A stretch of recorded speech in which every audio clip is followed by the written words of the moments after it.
I'm very excited today to be talking to Ilaria Ramelli, Professor of Theology and Endowed Chair in Milan.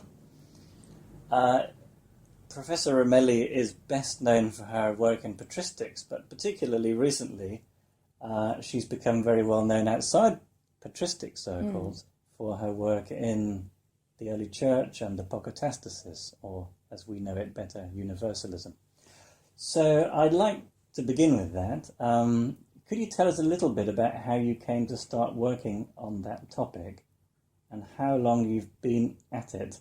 And perhaps you could tell us a little bit about the trilogy while you're... Yeah, well, for a very long time, of course. The book itself, the book on Apokatastasis, the Christian doctrine of Apokatastasis, patristic Apokatastasis, took really 16 years of work, so it was very long.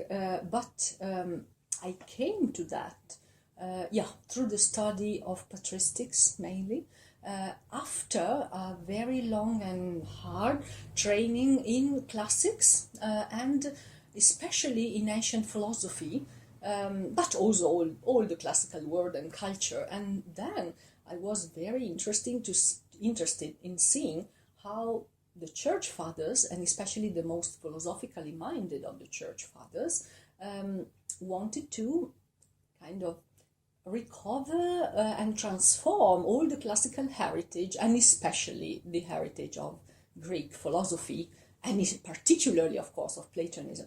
And so against this background of classical studies and patristic studies, mainly in patristic philosophy and theology, I really became very, very interested in this doctrine of Apokatastasis, also because I was surprised to find during my reading, very, very, very extensive readings over many years, that actually this doctrine was not kind of marginal doctrine in patristics, but to my own surprise, I must say, because at the beginning I was just reading maybe manuals, handbooks in patristics, and they were saying that, Apokatastasis is the doctrine of origin, but it's just influenced too much, actually, they say too much, by Platonism or by Greek philosophy and whatever, and so it's not really a biblical doctrine, it's something like an offspring of Greek thought, and so a kind of bad offspring in patristic. This was the line in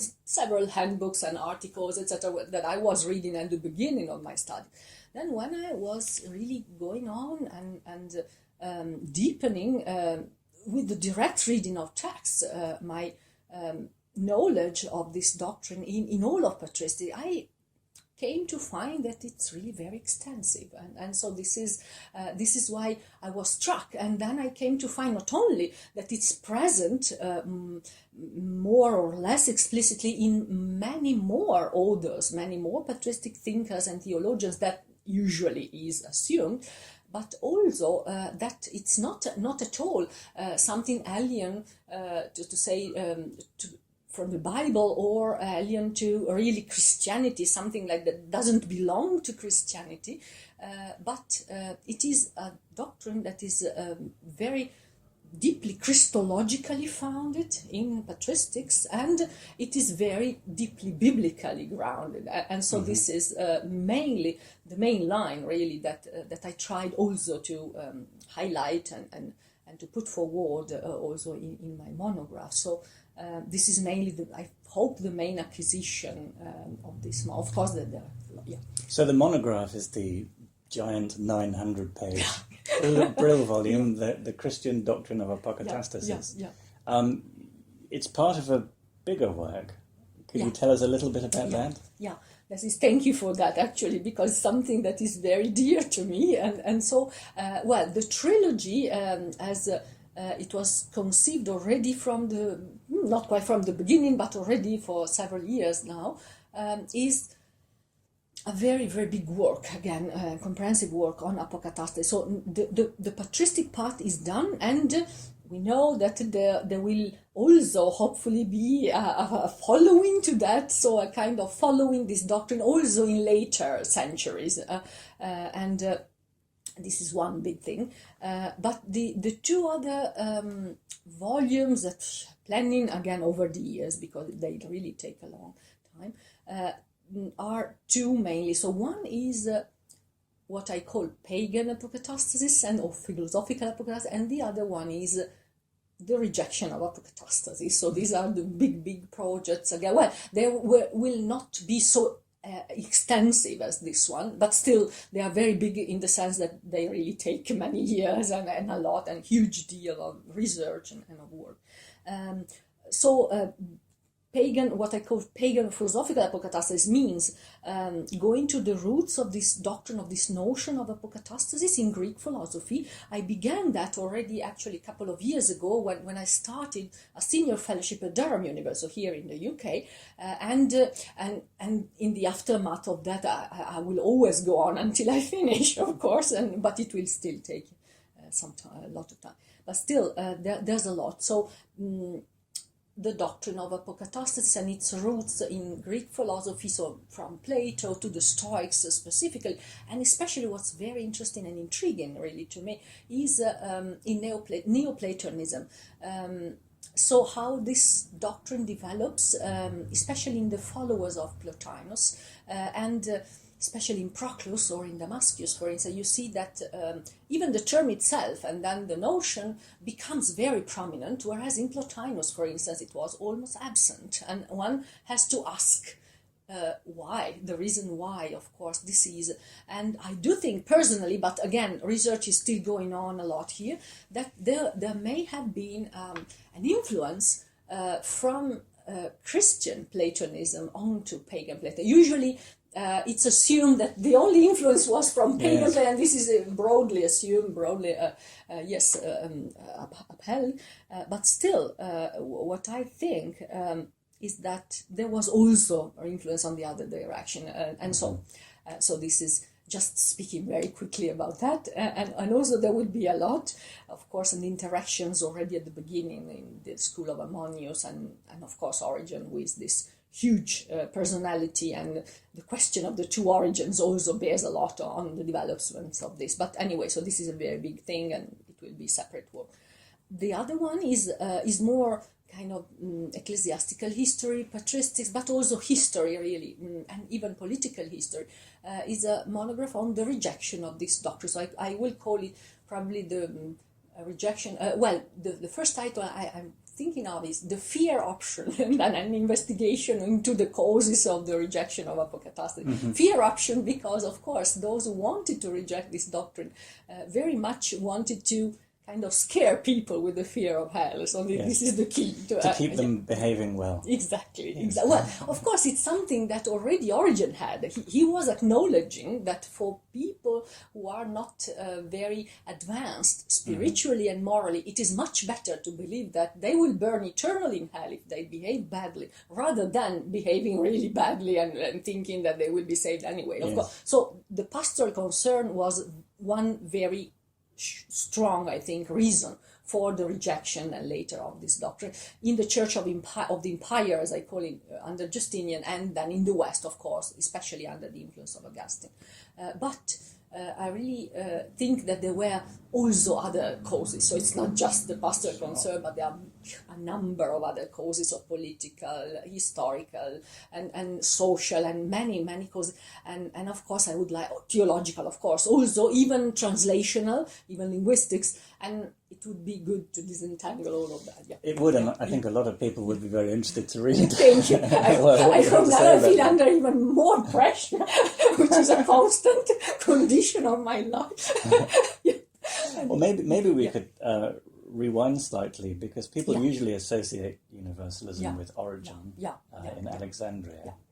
So could you tell us a little bit about him? Who was this guy? About Origen. About Origen. Not everything, just like, give us a quick sketch. Who is this bloke? My gosh, this is a very huge question, even also because there is really very little agreement about even the identity of Origen himself, because there's a very big question, and I will be, writing also a monograph on Origen, actually, but again, over time. So, but a central question of this, very important to me, monograph, is really this, even the identity of art. So was there one Origen, or were there two? This is something that probably with 100% certainty will never be possible to really determine.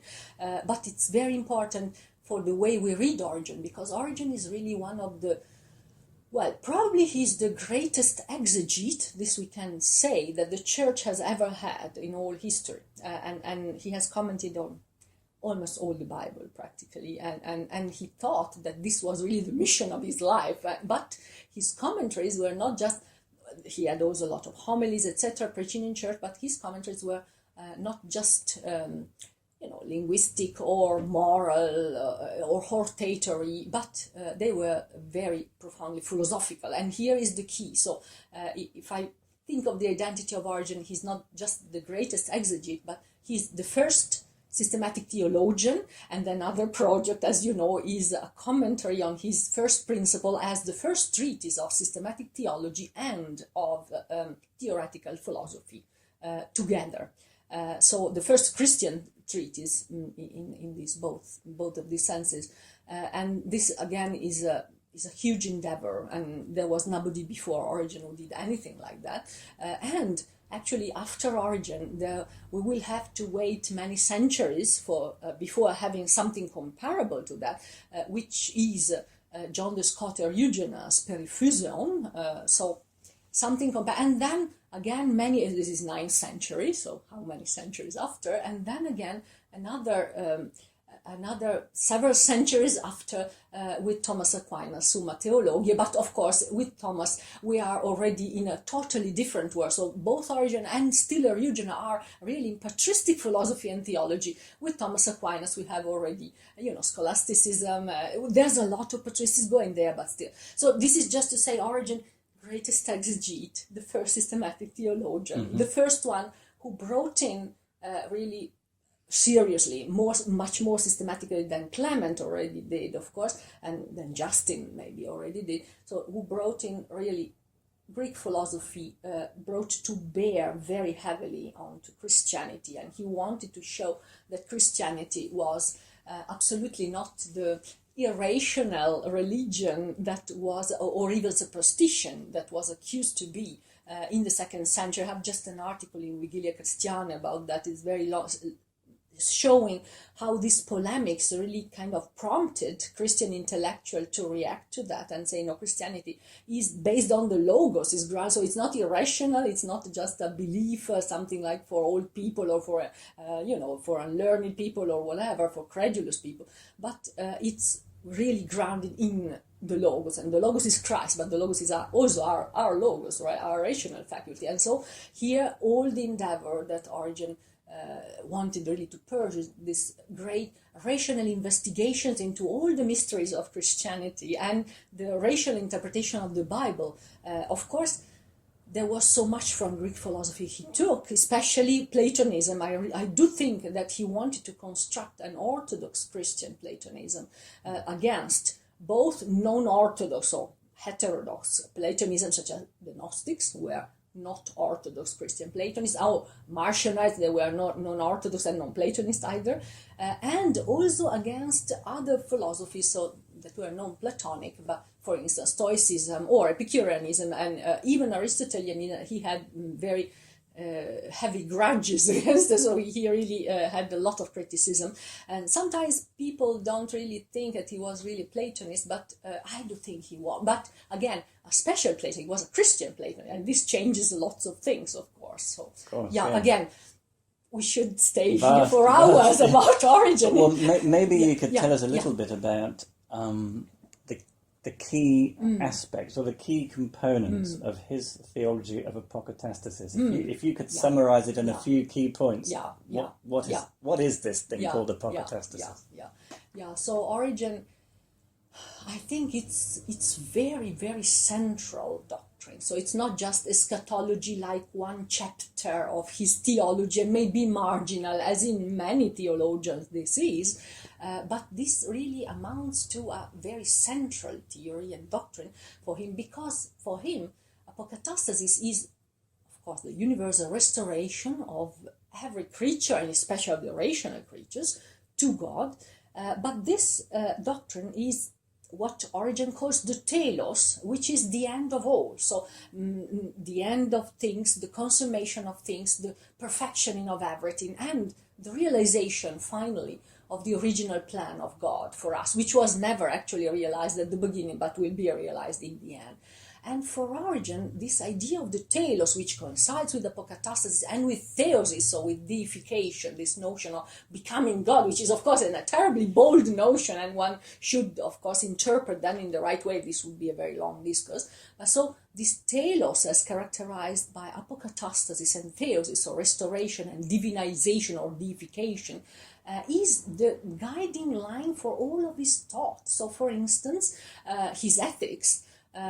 In ethics, the telos is what is normative. So we must look at the telos, and so many things are explained. And so the apatheia, for instance, absence of passions, which will be realized fully then, but we have to try to anticipate here. Or, of course, the fully angelic state and the full equal dignity between men and women, which Origen upheld, and he was so modern in a way, and the church not always, of course, was supporting.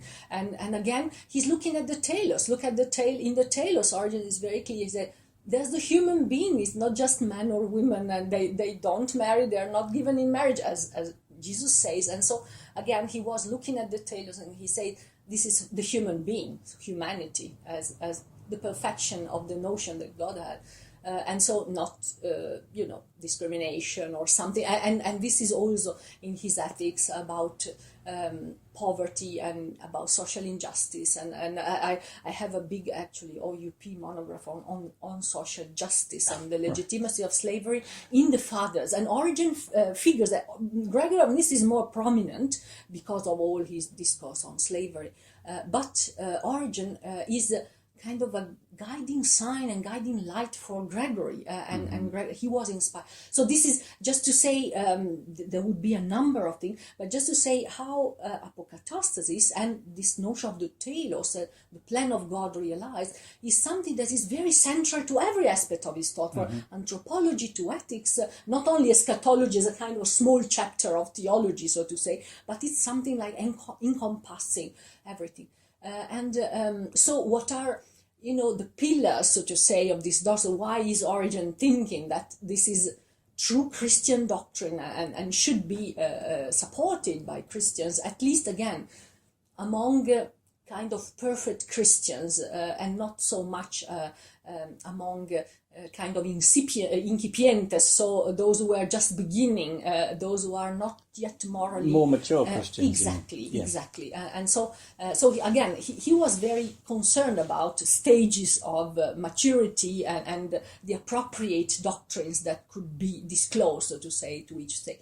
But still, he spoke a lot about stages, but he was not an elitist. He thought that the perfection will be reached by all, actually, in the end. Of course, there are different stages historically, and so, of course, but still, he's in a way very democratic. Many people think he was an elitist. He was a very oligarchic in a way. So he was an elitist, but no, he was very democratic, much more than those pagan, in a way, Platonists who thought that only the philosophers could really reach perfection. But Origen thought that every Christian will have the illumination and will become a perfect philosopher in the end, in a way, because he thought that Christianity is the perfect philosophy.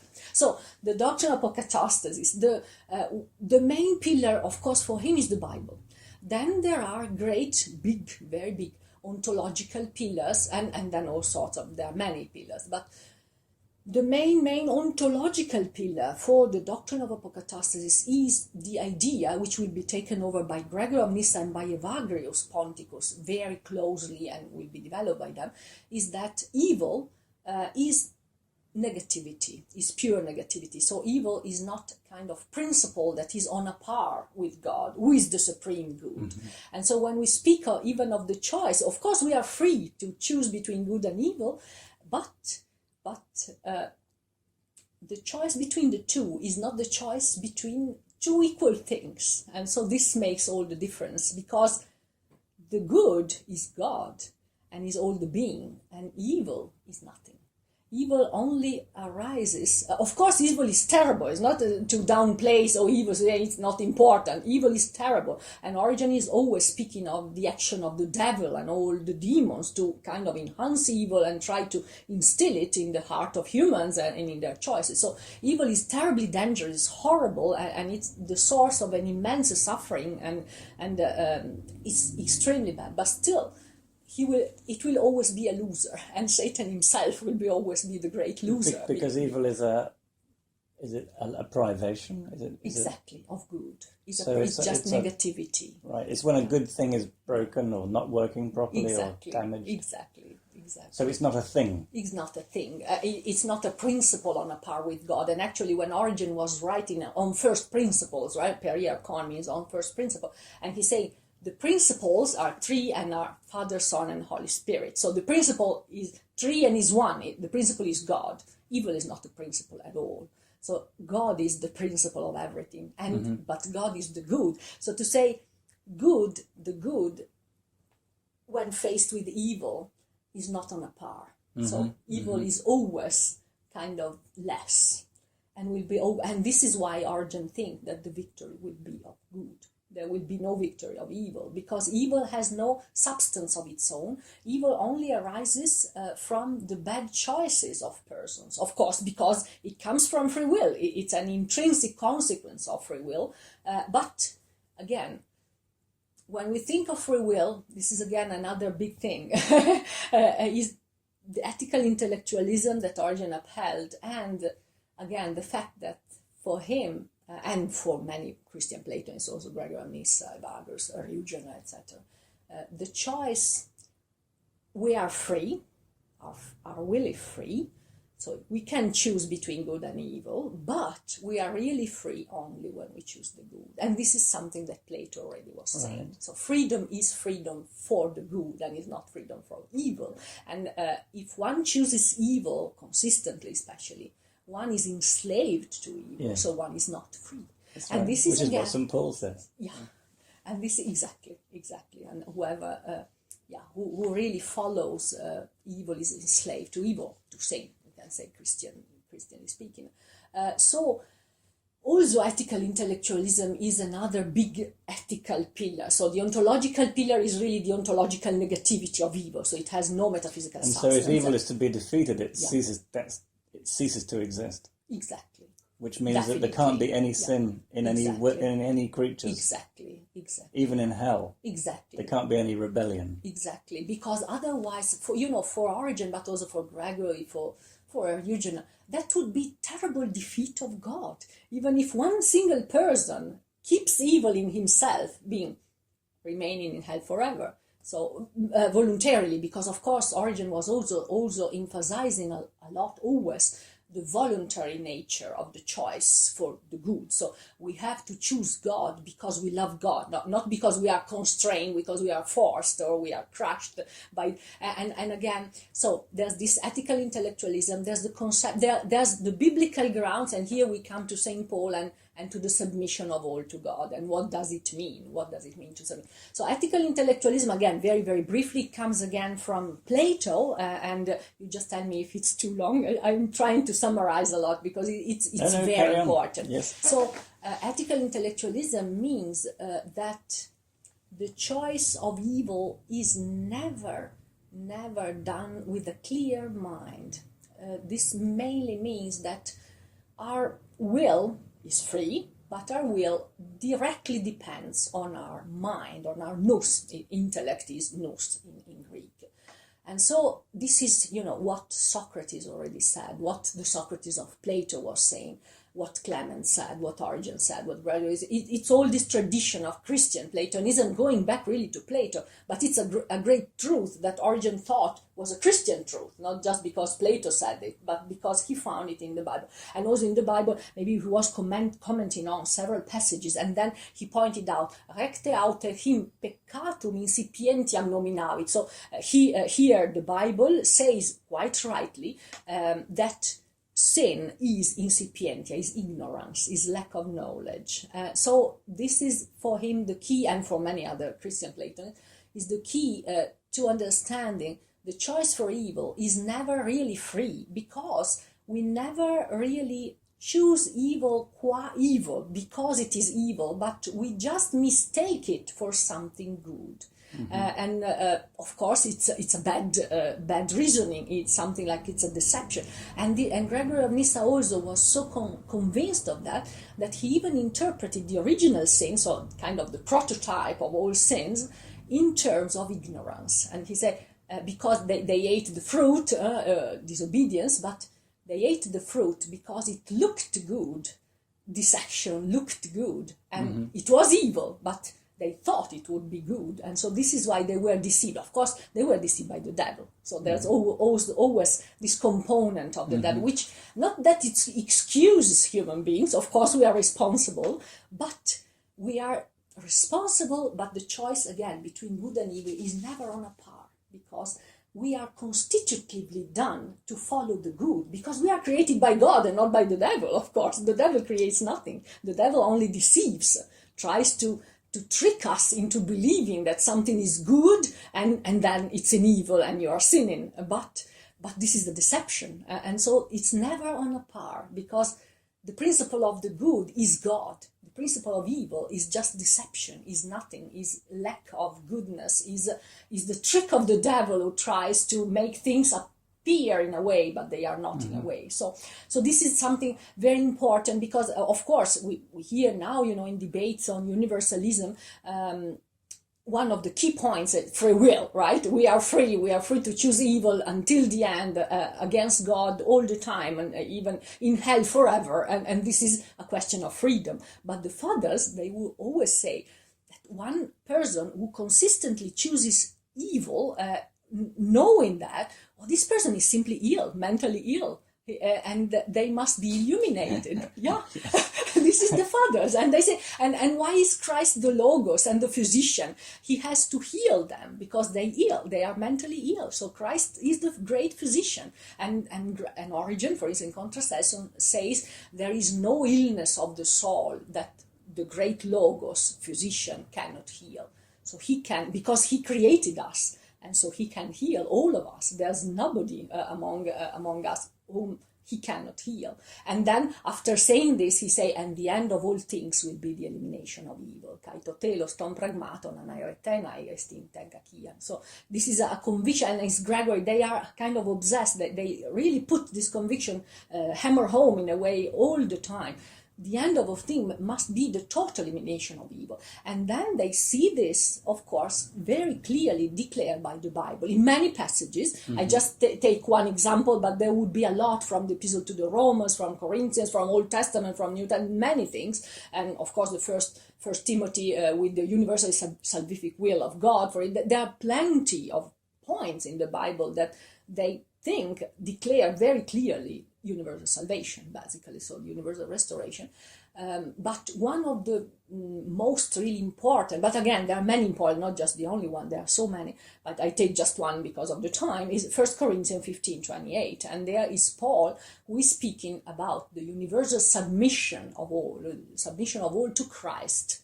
And Origen say, what is this submission of all to Christ? Then everybody will submit to Christ, and then Christ will submit to God, and he will hand the kingdom to the Father, that God may be all in all. So here the key point was, what does it mean that all will submit to God after the destruction of the powers of evil, the dynamis of which Paul speaks, and of death, of course. And again, is this only physical death, or is it not spiritual death? And Origen say, of course, the defeat of death is also spiritual death. But if spiritual death is defeated, this means that sin exists no more, because it's sin that causes spiritual death. So this is one point. And the other point is this submission. So he said, the powers of evil are destroyed, death is destroyed, and all creatures will submit to Christ, and then through Christ to the Father.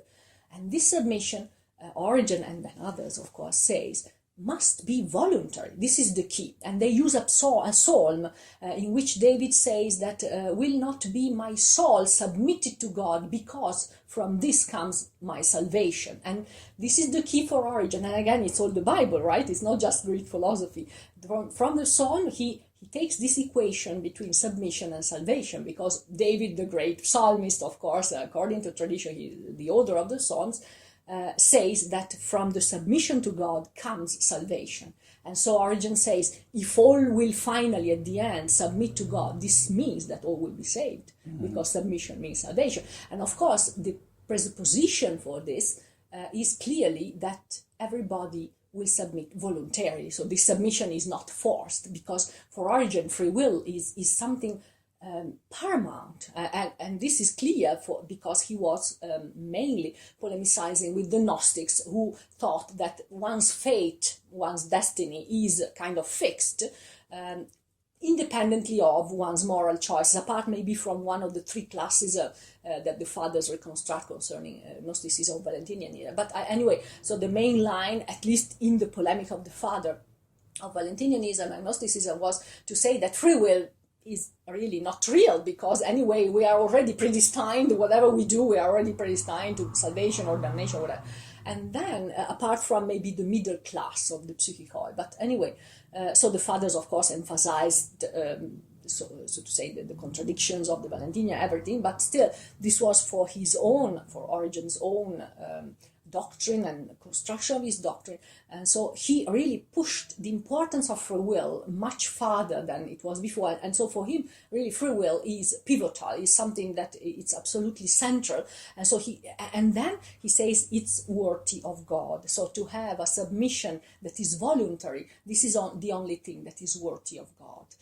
God is too noble, too great, too majestic, too wonderful, too good, to want the submission of people just by crushing them, just by humiliating them, as earthly kings do. But he says the eschatological kingdom of Christ will not be like the earthly kingdom. And so the submission that Christ will achieve will be a voluntary submission, and this will mean salvation. And for Gregory of Nyssa, something extremely radical for Gregory, the action of conversion that really Christ will be doing, so the action of healing as a physician and of illumination and conversion as logos, will extend as far as the devil himself. So Christ will convert the devil. And this is something that is so radical, and nobody else is more radical than Gregory, even though some people say, well, Gregory was kind of one step behind Origen. Well, I say he's one step farther, because Origen was much more, cautious about speaking about the salvation of the devil. But Gregory, Ratio Catechetica 26, is very clear that Jesus will convert even the devil. So he deceived the devil because the devil deceived us. So he deceived the devil through his human nature, having him believe he was just a human, etc. And then he conquered him, but he conquers him in a way that is worthy of God. Again, this is the principle for Origen. Everything we think about God must be worthy of God. Mm-hmm. And so not a forced submission, but the conversion of the heart, a kind of conviction. God, especially Christ Logos, will convince these people that they are wrong to be in evil, they are ill, and they are mentally wrong, and so they will have to be healed.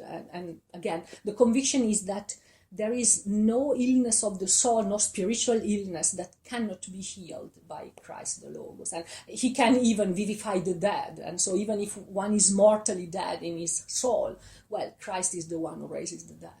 Yes. Yeah. So there's nobody's too far gone. No, not even the devil, which is of course extreme, but even among human beings, nobody, even the worst, is not. Yeah. Oh my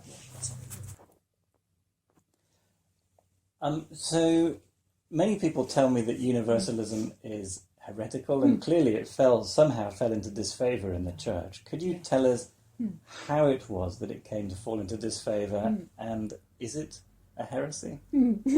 So these are two different things. The question, is it a heresy, belongs really to the realm of systematic theology. So this I should give my own opinion. I will speak anyway from the perspective of historical theology. And I would say that surely for the fathers, for most fathers, were actually universal. As I was telling at the beginning, there are many more who actually supported this theory than is usually assumed in the Vulgata, so to say.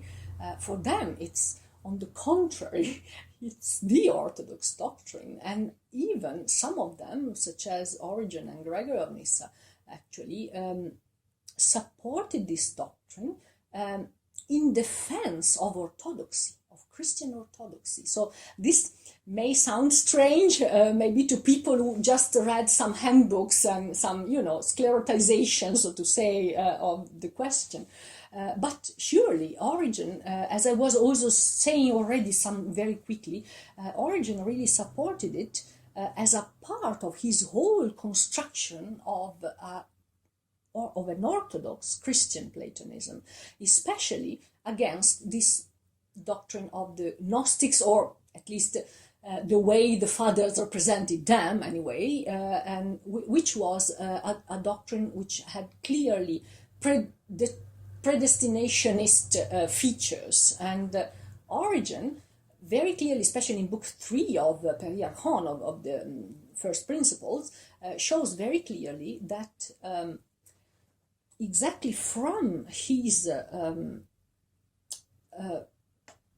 polemic against Gnosticism and against this Gnostic determinism, his doctrine of Apokatastasis arose. It's very clear. I had a full essay about that, and then I took it over more shortly also in my monograph, but it's very clear that this book really gives you a kind of archaeology of his doctrine of Apokatastasis, so how it came up. And of course, clearly it came up from an extensive study of scripture, from a great familiarity with Greek Platonism and with all the philosophical tradition, even the Stoic. But mainly it was occasioned, historically speaking, by this polemic of Origen against the Gnostic, which was omnipresent. There are some scholars who say it was more present in his first time when he was writing Parry than when he was in Caesarea, so in his Alexandrian period, so as you say, and then he moved to Caesarea, and then his priority became others. But it's absolutely not true. Even in the last homilies, even those discovered recently by Lorenzo Perrone, whom we met this morning, by the way, he has edited these newly discovered Munich homilies. It's very clear again, and they were probably late. Everybody say they are late, maybe even among the last works that he did. And the polemic against Gnosticism and Marcionism, because they were very much related for Origen, is prominent, features again prominently. So we cannot say that it's something marginal to his thought, or it became marginal at a certain point. It was at the center of his thought, and like Apokatastasis. Yeah. So if it was there in defense of orthodoxy, exactly. and was so widespread, Yeah. how did it come to fall into disrepute? Yeah. May I say a word about Gregory of Nyssa, Yes. about his defense of Apokatastasis, Yes. And then we speak briefly, which is the new book the future book, of course, on the rejection of Apokatastasis. So, Gregory of Nyssa also, it's not just Origen and Gregory of Nyssa, there's a number of fathers who really were integrating Apokatastasis in their orthodox doctrine. But still, Gregory of Nyssa, while Origen did so against the Gnostic, Gregory of Nyssa upheld Apokatastasis against the Arians, and he gave an interpretation of the final submission of Christ to God, which is again St. Paul, 1 Corinthians 15:28, not in a subordinationistic way as the Arians were saying, but as the submission of the body of Christ to God. But the body of Christ is all of humanity and even all rational creatures. And so again, he's saying against the Arians, against these heretics, with the heretics in his day, or what they of course depicted as heretics, then he kind of introduced the doctrine of Apokatastasis. So this is another case, just to bring shortly 2 examples of how this doctrine was upheld in defense of orthodoxy. Yeah, so he's saying then Christ doesn't submit because he's less than God, but because he's standing in the place of creation. Of humanity, exactly. So it's just the creatoral component of Christ that is submitted, and not his divine So component. it's Christ as a human, Exactly. submitting to God on Exactly. behalf of creation. Exactly. So this is an anti-Arian Exactly. Statement. universalist Yeah, kind of. yeah, Okay, yeah, that's yeah, good. that's good. And the Arians, of course, were no universalists. So this is another point. So so you asked, so how is it that it came into disrepute? And mainly it is because there are many factors, as I was mentioning briefly earlier in connection with this rejection book, but mainly. From the linguistic point of view, there was this interpretation of aionios in the expression pure aionion, fire aionion, which was taken to mean eternal fire or eternal colasis aion, eternal punishments, etc., but which is very disputable. I would say it's really wrong, actually, and most of the Greek fathers actually knew that very well, because they knew Greek, and they knew that aionios doesn't mean eternal, and many of them, from Diodor to Origen to Didymus, etc., had even very long treatments about the many meanings of aionion, explaining that it doesn't mean eternal. And so one big biblical pillar, in a way, for the doctrine of eternal damnation kind of is brought away, is taken away. Then, of course, there's a number of factors. There were also political factors, of course, the idea of keeping power through fear again, and so it was easier to kind of scare people into doing what maybe people in power wanted through this threat of eternal hell. So there are many factors. Of course, the influence of Justinian in the East and of those people who brought the document to Justinian, and in the West, the great influence of Augustine, who, by the way, didn't know Greek, and so he was convinced that when we read in the Bible, ignem aeternum, this is eternal fire, but he didn't know that it was pure aionion in Greek, which means otherworldly fire and not eternal. So in his Latin Bible, it actually did say. Yeah, exactly. In his Latin Bible, it's a translation. Because in Latin, the difference between aionios and aidios was totally blurred, because both were translated as aeternos. And of course, this. And we've never looked back. Yeah, exactly. Yeah. So these are just 2 or 3 factors. There are really many, but this helps explain. Yeah. One last quick very quick question on patristics before a final question. Of all the people that you discovered held to the doctrine of Apokatastasis among the fathers, which one were you most surprised by? Well, surely the young Augustine, I would say, because everybody thinks, well, Augustine, of course, historically and in his later years, was not quite a supporter, but actually kind of enemy of the doctrine of Apokatastasis, and especially his influence was so huge on Western Christianity, and it was just Eriugena who was the one who did not in a way show this influence. He did not receive the influence of Augustine, but Eriugena knew Greek once again, and so he knew that Augustine was wrong, linguistically speaking, of course. Then, but at the beginning, in the former years, especially in his polemic with Manichaeanism against the Manichaeans, after being a Manichaean himself, then he became an anti-Manichaean, and then he was really, in a way, taking all the argument, the main ontological arguments of Origen, that Origen used against the Valentini, against the Gnostic, and then the determinism and predestinationism of the Gnostic, and Augustine used them against the Manichaeans, against the dualism of the Manichaeans. And so again, the priority of good over evil, that there are not 2 principles, there are just 1 principle, etc. And he was, in one of these anti-Manichaean works, he was espousing very well the doctrine of Apokatastasis. So he was really sticking to that. And we don't even know whether he knew that was Origen.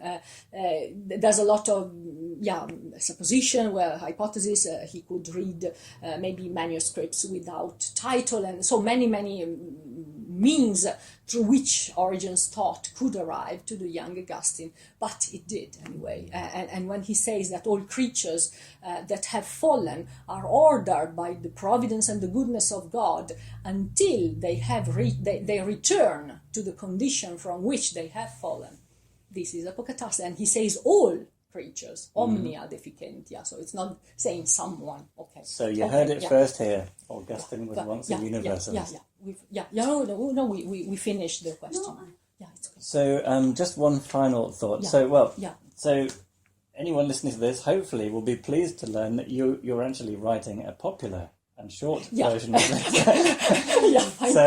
They don't have to buy an expensive 900-page book, but sometime next year will appear the little Apokatastasis book. Even though there are many new things there, as you know. Yes, with new information that's not in the big book. Exactly, and it's also more extensive because it covers also Meister Eckhart, for instance. So it's not only until Eugenia, but it goes further. It goes further, and then but not only that, you've researched further right up to the 20th century. So. Here's my final question then. Are there any Christian universalists after the patristic period that you find particularly inspiring? Thank you for that. There would be many, actually. Even though, of course, I am strictly patristic scholar, so I cannot claim the same thorough competence, extremely thorough, that I have on the fathers, maybe for other later orders, even though I have studied them a lot. I would say Julian of Norwich, I really love her a lot. And then I would say Meister Eckhart, probably, again, because it's not that he's outspoken about that. Julian is very quite. Meister Eckhart is not quite, but there are good reasons to think that he was influenced by Origen a lot. And then, finally, from really the modern period, I would say I really love also von Balthasar, even though I personally stick much more, or I'm more in a way sympathetic, or in a way with really the doctrine of the fathers themselves than the elaboration of all, but still he's really a great scholar, of course. And so, I would say someday there would be many, of course, many. And among the fathers, I would say almost all the fathers. So, among the fathers, there are too many. Yes. For me, when I read your big book, it was Athanasius who struck out to me. I'd never imagined that someone so noble. Well, of course, Gregory and Origen. Well, thank you ever so much for your time. Really appreciate it. Many thanks to you for everything. And we look forward very much to reading the short version and the next books in the trilogy. Hopefully, the others, the next books, they will much farther removed. But if God grants me life and Deo volente et adjuvante, so if God wants and if God helps me, because everything depends, of course, on Him, and so I really hope that, yes, they will come out. Thank you very much. Thank you, Robin, for